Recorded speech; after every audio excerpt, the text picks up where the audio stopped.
Selamat pagi Bapak Ibu Saudara yang dikasihi oleh Tuhan. Kita bersyukur Yesus bangkit, Yesus hidup dan Dia menang. Pagi hari ini bersyukur kita masih boleh ada sampai saat ini. Itu semuanya karena anugerah Tuhan. Terlebih hari-hari ini di mana suasana Paskah sedang kita nikmati.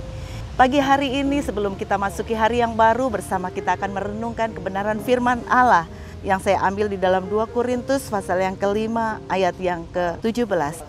Jadi siapa yang ada di dalam Kristus, ia adalah ciptaan baru. Yang lama sudah berlalu, sesungguhnya yang baru sudah datang.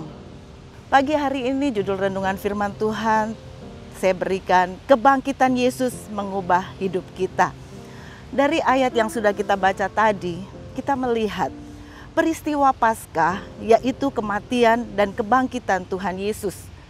Dan kematian Yesus dan kebangkitannya itu adalah tindakan dari penyelamatan Allah kepada manusia.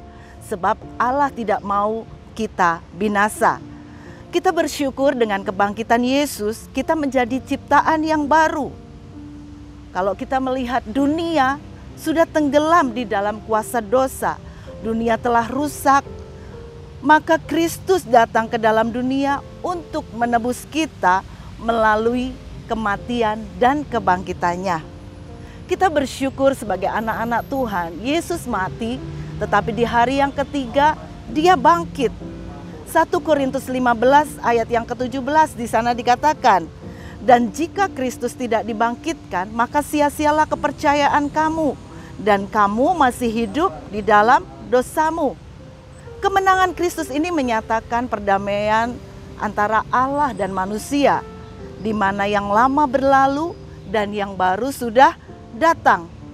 Allah melepaskan semua manusia dari kuasa kegelapan. Di dalam Kristus kita yang dulunya ada di dalam gelap, tetapi sekarang kita ada di dalam terang. Puji Tuhan Bapak Ibu Saudara yang dikasihi oleh Tuhan. Kita dipercayakan oleh Allah untuk menjadi utusan Kristus, untuk memberitakan kabar baik, kabar perdamaian bagi manusia yang ada di dunia ini. Kita tahu Paskah atau kebangkitan Yesus memugah juga kehidupan para murid Yesus. Mereka menjadi orang-orang yang rela mati demi mempertahankan iman mereka. Yesus bangkit juga memberikan harapan kepada orang percaya. Bapak Ibu Saudara yang dikasihi oleh Tuhan, perubahan dapat dilihat karena pengalaman iman kita berjumpa secara pribadi dengan Tuhan. Dan itu menjadi perubahan dasar dari hidup kita. Pengalaman iman bersama dengan Tuhan membuat perubahan perilaku seseorang menjadi lebih baik. Kita melihat salah satu murid Yesus yaitu Paulus. Paulus yang dulunya bernama Saulus, dia dulu adalah seorang penganiaya jemaat. Ketika dia berjumpa dengan Yesus secara pribadi, maka hidupnya diubahkan.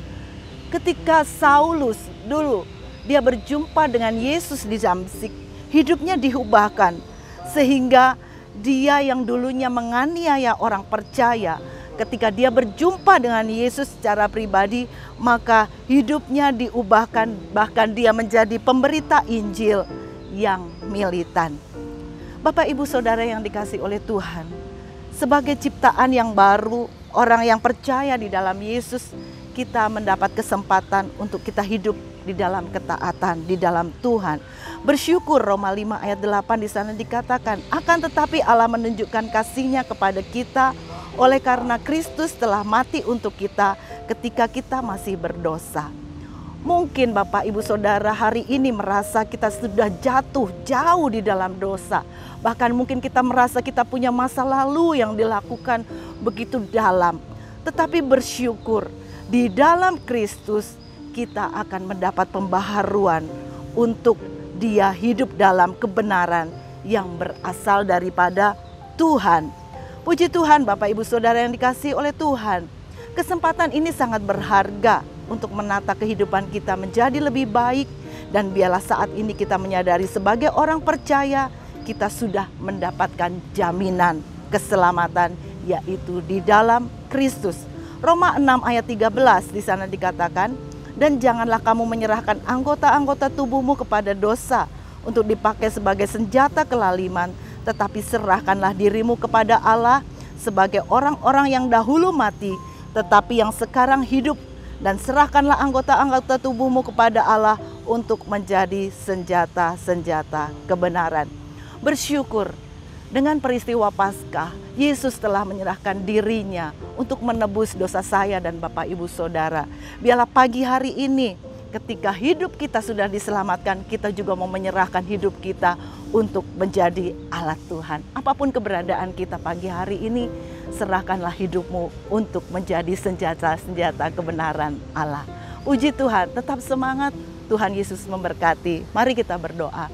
Bersyukur Tuhan, pagi hari ini kami boleh mendapat keselamatan yang daripada Engkau. Engkau sudah mati, bahkan Engkau bangkit, sehingga hidup kami yang dahulu ada di dalam gelap, hari ini kami hidup di dalam terang, karena Engkau sudah menyelamatkan kehidupan kami. Kebangkitan-Mu mengubahkan hidup kami Tuhan.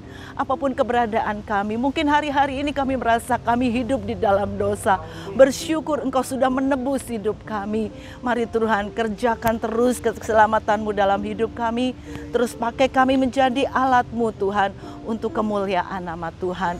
Berkati Bapak Ibu Gembala kami, staf Gembala, para diaken, dan umat-umat Tuhan dimanapun mereka berada. Biarlah hari-hari ini dengan peristiwa Paskah yang kami alami, kami mau bersyukur dan menyerahkan hidup kami untuk dipakai menjadi alat kemuliaan nama Tuhan. Terima kasih Bapa, terima kasih Yesus. Kami berdoa dan menyambut hari yang baru dengan penuh sukacita dalam nama Tuhan Yesus. Haleluya. Amin.